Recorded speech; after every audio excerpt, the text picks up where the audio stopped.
I am sure आपने social media पे ये क्लिप तो देखी होगी जहाँ पे वी कैन सी कि कैन फिल्म फेस्टिवल में हमारी एक इंडियन मूवी जिसका नाम है होम बाउंड, उसको एक 9 मिनट का स्टैंडिंग ओवेशन मिला and it was really a proud moment. This is the better side of Bollywood जिसके बारे में सैडली ज़्यादा लोग बात नहीं करते। हमारे सबके अपने अपने अलग अलग ओपिनियंस है about Bollywood. We equated with glamour, fame, nepotism, जो कि हर इंडस्ट्री में होता है by the way, but we specifically talk about Bollywood and nepotism in the same breath.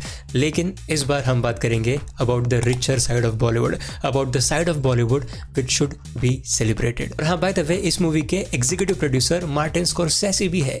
या the legendary film maker himself was the executive producer in this movie. और इस movie के प्रोड्यूसर है Karan Johar. I know this is quite weird but important, और इसके बारे में मैं वीडियो के अंत में जाके बात करूंगा। तो इस वीडियो में हम पूरे डिटेल में जाके बात करेंगे कि ये मूवी कौन से कैटेगरी के लिए सिलेक्ट हुई है at the can film festival.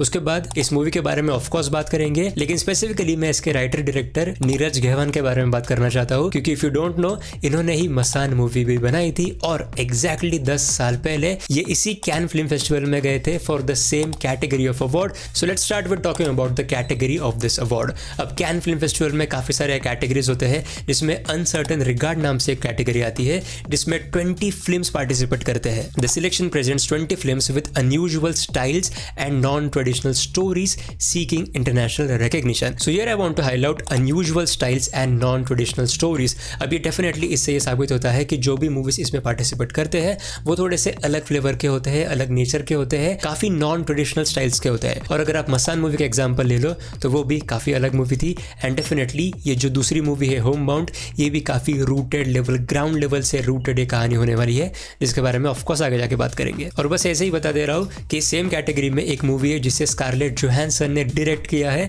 और दूसरी क्रिस्टन स्टुअर्ट ने डायरेक्ट किया है। अब बात करते हैं मूवी के राइटर डायरेक्टर नीरज घेवान और ये मूवी कैसे बनी थी। अब देखो, मसान मूवी बनाने के बाद ही was again in search of some kind of rooted level की स्टोरी, वेरी ह्यूमन स्टोरीज। और वो धर्मा के ऑफिस में उन्हें किसी ने एक आर्टिकल सजेस्ट किया था 5 years ago in the middle of the pandemic. A friend, Somen Mishra, the head of creative department at Dharma Productions in Mumbai, recommended an opinion piece called Taking Amrit Home, published in the New York Times, and it was written by the journalist Bashrat Peer, based on the New York Times article A Friendship, a Pandemic, and a Death Beside the Highway by Bashrat Peer. Ghewan's new film Homebound, inspired by Peer's article, premiered at the Cannes Film Festival in Uncertain Regard section this week, ending with a 9-minute standing ovation. लेकिन अब ये कहानी है किस बारे में? So this is the official synopsis of the movie. Two childhood friends from a small North Indian village chase a police job that promises them the dignity they have long been denied.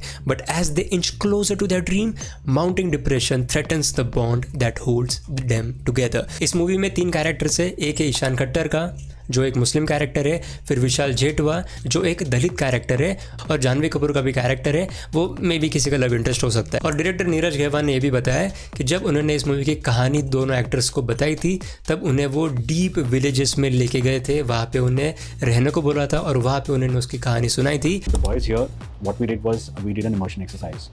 We literally lived in villages up north, and we went to like the darkest and the furthermost places. You know, sitting, I actually gave them the narration inside a village in a mazar under a tree, because I think it had to be divine. It had to be something that is you cannot explain in words. Specifically Janhvi Kapoor और ईशान खट्टर को ऐसा बोला था, you come from a different background obviously, लेकिन तुम्हें वो सारी चीजें छोड़नी पड़ेंगी, वो सारी चीजें भूलनी पड़ेगी, and then you have to get into the character because it is completely a different character from you, and of course it is true. All these beautiful things apart, the first thing he said to me was, you got to lose the muscles. He was like, I was like, yeah, I can do that. It's easier for me to like look normal and lose. And he's like, no, Ishan, please. I don't want to see a single sinew on your body. Get rid of it all. Get rid of it all. Because she came in with such utmost sincerity. I spoke to her about the character, and then she read Annihilation of Caste.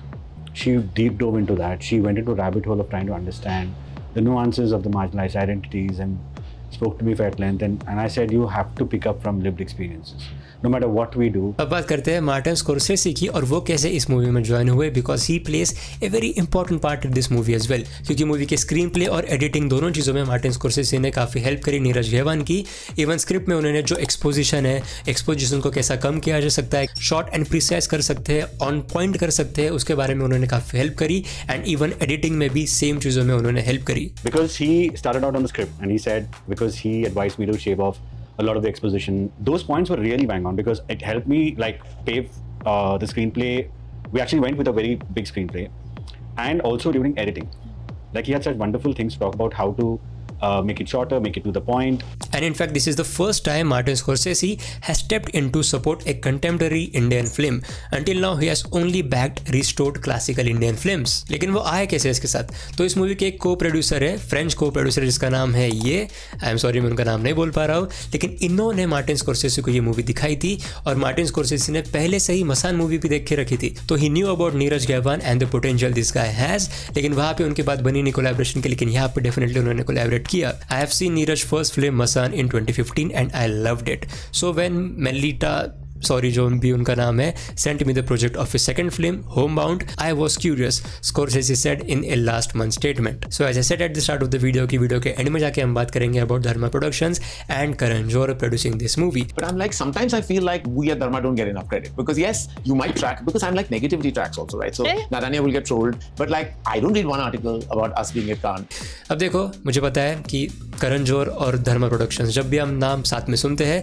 तब पहला दिमाग में thought हमारा यही आता है nepotism, glamour, big budget music, dance, singing वाले movies. लेकिन if you think about it, Dharma Nadaaniyan जैसे मूवीज भी प्रोड्यूस करता है और at the same time Kill जैसे मूवीज भी प्रोड्यूस करता है और होमबाउंड जैसे भी मूवीज बनाता है. पिछले ऑलमोस्ट 10 सालों के आसपास से करण जौहर ने स्पेसिफिकली एक ट्रांसफॉर्मेटिव डिसीजन लिया है about investing in different movies as well. So I just want you to take a moment and just cut that guy a slack because he is deliberately trying to do something different, do something disruptive in this industry, and I think we should definitely support it. We just shouldn't stay in Dharma and Karan Johar for just making बड़े बड़े nepotism वाले ये वाले movies because they are making this kind of movies as well जिसके बारे में sadly no one is really talking about at large scale. I mean, तुम खुद ही देखो नादिया के ऊपर जितने रोस्ट निकले हैं, जितने वीडियोस निकले हैं, उसके कंपैरिजन में होमबाउंड के बारे में हार्डली आपको 50 वीडियो भी नहीं मिलेंगे. आई थिंक सो 50 वीडियोस भी नहीं मिलेंगे आपको. So basically Homebound is a movie which is there to